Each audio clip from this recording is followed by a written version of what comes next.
La méditation de ce 24 janvier est intitulée « L'Église ne tombera pas ».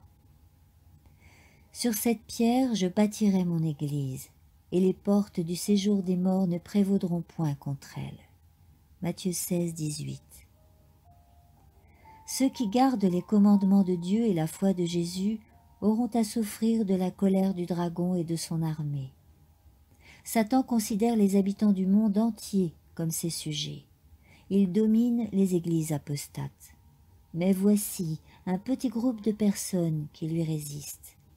S'il pouvait les faire disparaître de la surface de la terre, son triomphe serait complet.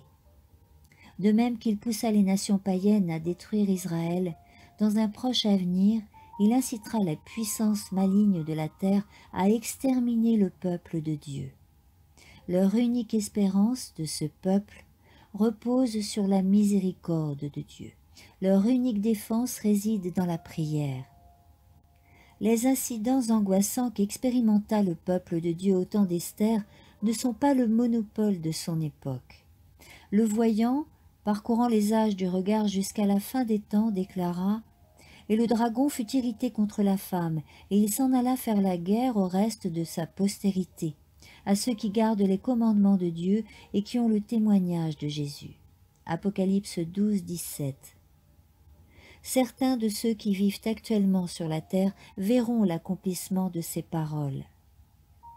À mesure que son temps se raccourcit, Satan redouble de colère, et c'est pendant le temps de détresse que son œuvre de séduction et de destruction parviendra à son point culminant. Satan accomplira des miracles pour séduire le monde. Il voudra régner en souverain.